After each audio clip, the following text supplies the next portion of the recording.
મિત્રો, કાઠિયાવાડની ધરતીનો આ પ્રસંગ છે. મરકીનો રોગ નીકળ્યો હતો અને કાઠિયાવાડમાં દુષ્કાળ પડ્યો હતો. મરકીના રોગના કારણે લોકો ટપોટપ મરવા લાગ્યા અને ગામડાઓ ખાલી થવા લાગ્યા. આ રોગથી બચવા માટે એક 10 થી 12 વર્ષની દીકરી ઘરેથી નીકળે છે.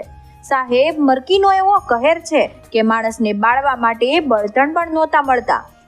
ટૂંકમાં વાત કરું તો ખૂબ જ ખરાબ પરિસ્થિતિ સર્જાઈ ગઈ હતી. મિત્રો, એમ કહેવાય કે કોરોના મહામારીના લીધે જેવી પરિસ્થિતિ સર્જાઈ હતી ને, એના કરતાં પણ વિકટ પરિસ્થિતિ મરકીનો રોગ ફાટી નીકળ્યો ત્યારે સર્જાઈ હતી. ટપોટપ માણસો મરતા હતા અને માણસને બાળવા માટે બળતણ પણ નહોતા મળતા. આવી પરિસ્થિતિમાં રોગથી બચવા માટે એક દીકરી ઘરેથી નીકળે છે.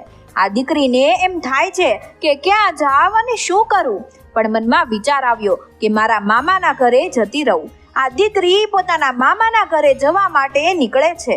ગામના પાદરમાં આવે છે અને ઊભી બજારે ચાલતી થાય છે. દીકરી પોતાના મામાના ઘરે જાય છે ત્યારે ઘરમાંથી અવાજ આવતો હતો. આ દીકરીના કાને શબ્દો પડ્યા કે કોઈ મરણ પથારીમાં પડ્યું છે. દીકરી વિચારે છે કે મરણ પથારીમાં કોણ પડ્યું હશે. દીકરીએ ખડકી ખોલીને ડોકું કાઢીને જોયું તો એક ઓરડીમાં ઢોલિયો ઢાળ્યો છે અને એક ઘરડીમાં મરણ પથારીમાં પડી છે. મરણ પથારીમાં છે પણ એનો જીવ નથી જતો. બાજુમાં 3 વર્ષનો દીકરો સૂતો હતો. આ 10-12 વર્ષની દીકરી અંદર જઈને કહે છે કે માં, તમારો જીવ નથી જતો? ના દીકરી, હું તરફડિયા મારું છું પણ મારો જીવ નથી જતો, કારણ કે આ રોગમાં મારું આખું ઘર ખાલી થઈ ગયું અને હવે છેલ્લે મારો વારો છે. મને એમ થાય છે કે મારા 3 વર્ષના દીકરાને કોણ મોટો કરશે, એટલે મારો જીવ નથી જતો.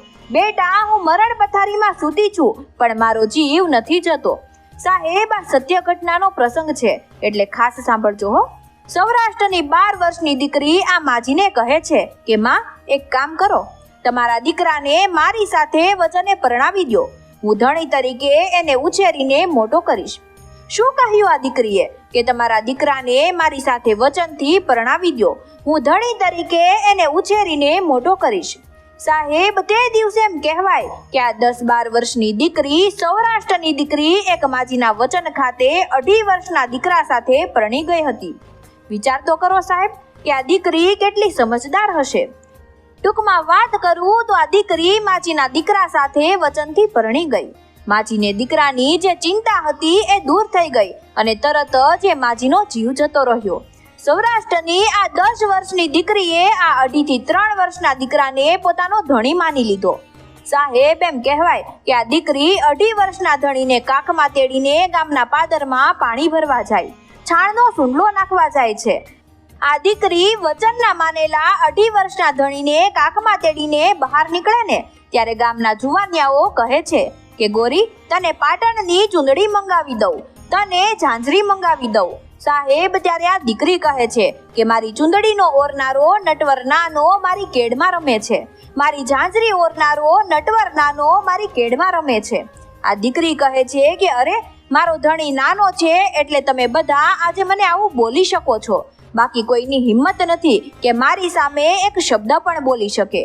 એટલે ટૂંકમાં વાત કરું તો આ બીમાર માજીનો જીવ નહોતો જતો એટલે તેમના 2.5 વર્ષના દીકરા સાથે આ દીકરીએ લગ્ન કર્યા.